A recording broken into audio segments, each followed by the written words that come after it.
Okay, today we're going to do a short mini lesson. I'm going to teach you how to write over your PowerPoints, and you can also do voiceover for your PowerPoint.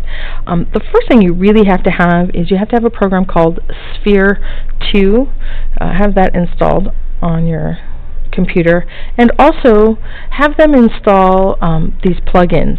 They need plugins for PowerPoint, Word, Flash, and Excel, and then you can write over any of those programs. Anything that you have in there, you can write over it, which is really cool. But today we're going to use PowerPoint. I have a PowerPoint already queued up, ready to go, and I'm going to walk you through a few steps. You won't be able to see everything that I've done because I don't have a screen capture program on my computer, but I'll talk you through it and then you'll see. So when you open up this plugin, it looks just like you're opening PowerPoint, okay? You do not want to go directly to your PowerPoint and just open it from there. You have to open it through the plugin, right? That's what gives you the recording capability. So you open it in the plugin, it looks just like PowerPoint, find your file, open it, and then it looks just like PowerPoint. You go to the slideshow from the beginning, just like you want to present your PowerPoint. Then there's a tab that says Record Slideshow, and then you want to start recording from the beginning, and then click Start Recording. Okay? And then you'll see this icon that looks like this. It's a little circle. And when you click on it, it expands to a larger circle that they call the floating toolbar. And if you look up in the top right-hand corner, you'll see the little interior circle. That's it. You click on it, and it expands to all these other icons.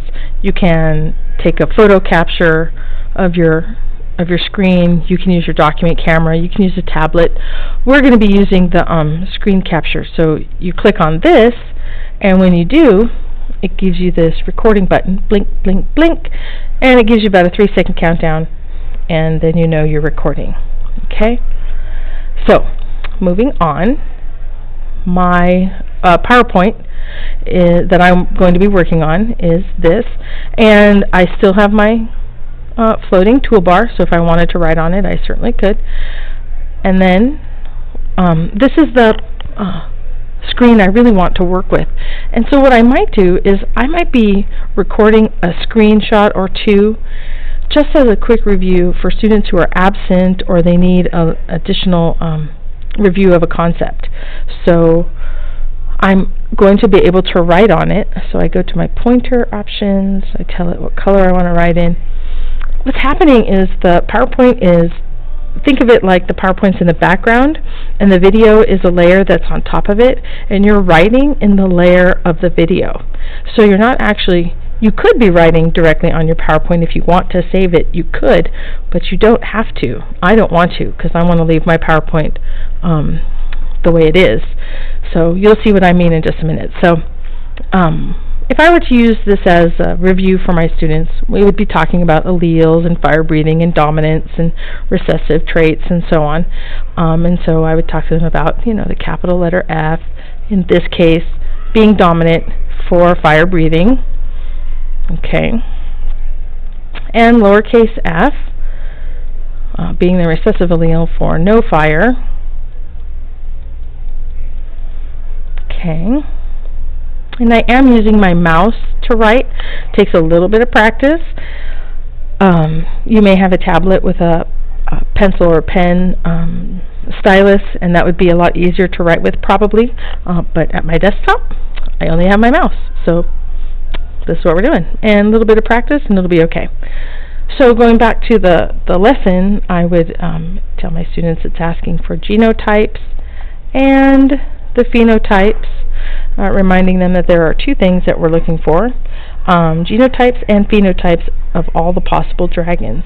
So we could have a combination of two capital Fs, and those are dominant traits, and so those would be fire-breathing dragons. Okay? We also could have a combination of a capital and a lowercase f, a dominant and a recessive trait. And because the dominant is present, well, it would still be fire breathing. Okay, and the third and final possible combination are the two recessive traits. There's no possible way for them to be fire-breathing, so there's no fire for you. Okay, and so that's basically it. And I might do another slide just to help my kids, with the concept. But then, what we're going to do from here is we're going to go up here, we're going to press the record button, we're going to stop recording. It'll be saved into my Documents folder, inside a folder called AVER, A-V-E-R, which is the name of the document camera.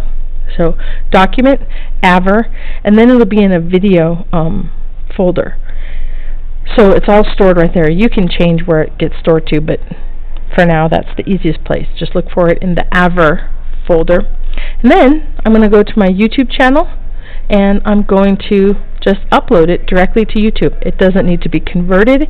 It doesn't need to do anything. It's already ready for viewing. I think that this is one of the easiest entry programs for creating a webcast using your PowerPoint or existing documents. So I hope you found it to be helpful, and I'll talk to you later.